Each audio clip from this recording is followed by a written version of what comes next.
Can't even invade, but he might face check Mighty Bear. Yeah, the Cocoon comes through. Mighty Bear still have quite a bit of damage. Trades back with the stun.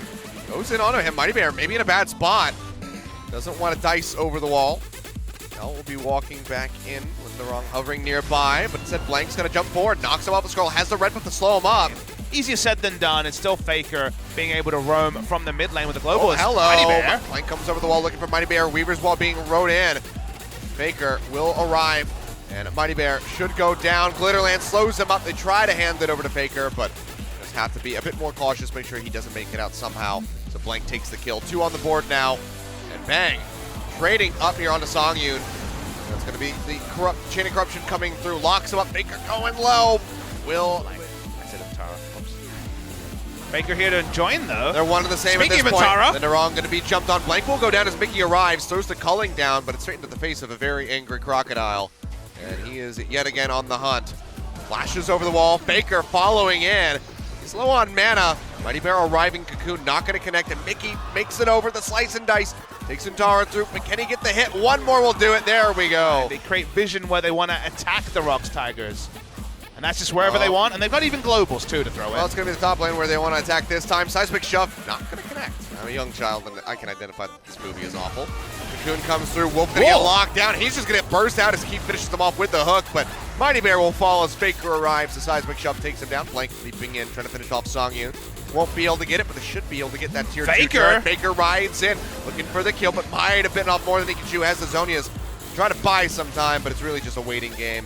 He'll die in the end as Mickey just fires one final shot. Line wave clear to offer up.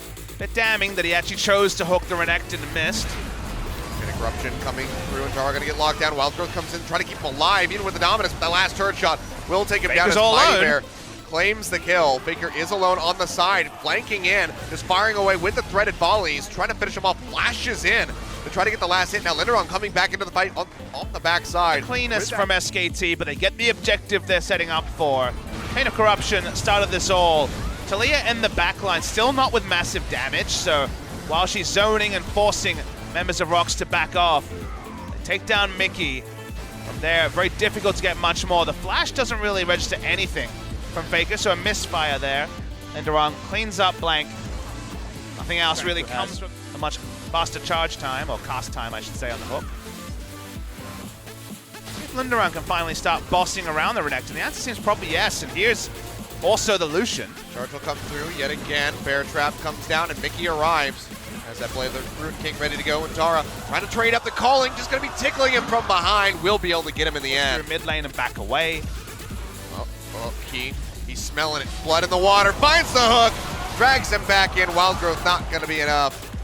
Well, I think Faker decided he want to go in. Oh, rides it on the wall, and Faker will be able to go golden, but seems like he's still going to go down. Flashes to the side, but just basically to his inevitable death. Key and everyone Mickey flashes. Both coming over the wall, trying to hunt down on the Blank. Drops a couple traps to try to delay them. Ace in the hole out as well. Mickey will eat that one to the face. Another hook comes through, and suddenly Key's on fire. And Mickey's got that top lane moving, and we'll go ahead and take another look at this. Faker just really aggressive on the Weaver as well, trying to cut off Songyun, who does go down.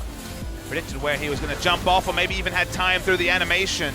And from there, after the Zonias died, double flash from Mickey and Key. They wanted more in this particular scenario, and it's only because Untara took the Cocoon. They finally got the hook in. They get the picks they need, but nothing much more. That would have been the headshot. But it is Mighty Bear. It is the Smite who is now going to die if he tries to contest. Well, let's get the hook in onto Bang. So much damage out here from Mickey. The Wild Growth over the wall, and he actually trades one back, flashes into the pit, keeps himself alive, and now the Baron goes over to SK Telecom. Linderong comes in, and it's a double kill over to Songyun so far, dismantling the bottom lane of SKT. Baron is claimed from SKT. Remember, they struggled to pick this up for a good 10 minutes. Finally got it. Speaking of finally getting it, the Keys hooks have lighted up the rift in the tail end of this particular game. Bang falls low, flashes in. No shields left though. He does die in the pit to Linderong as he comes in. Songyun runs out of mana.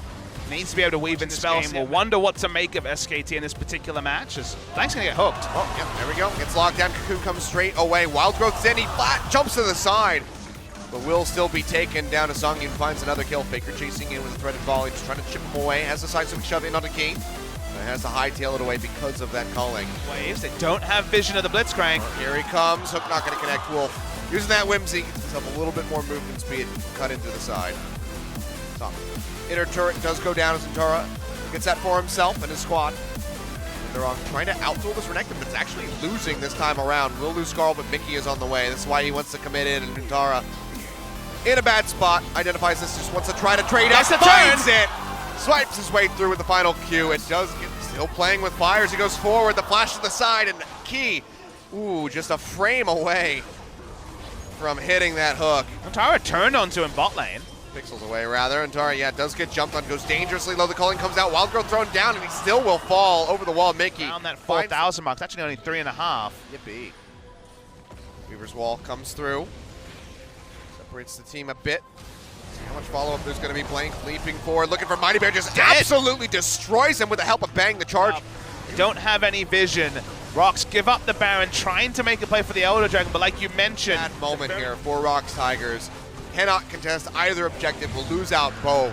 4-stack Elder Dragon. Finally a minion wave starts to crash. Top lane as well, and Songyun, oh dear lord. Does take quite a bit of damage. You hear that charge coming through as Linderon comes in from the backside. Did pop the TP. Onjara's going to be the recipient of that cocoon and the chain of corruption, but Blank has already deleted Key. Calling being fired off here by Mickey, desperately trying to find a kill. Will not be able to do so as Faker takes out Songyun. Linderon way too far forward. Will go down in the end, and that's going to be the game going over to SK Telecom. Very delayed, very much a tough one for these guys to close it out, but they do it methodically. They don't overstep their boundaries. They come up with the win, and that's another 2-0 for SKT. And while we wonder how it took quite so long, it was respect from SKT that caused the game to extend, because the moment Blitzcrank fell behind, the double AD sieging team fell behind,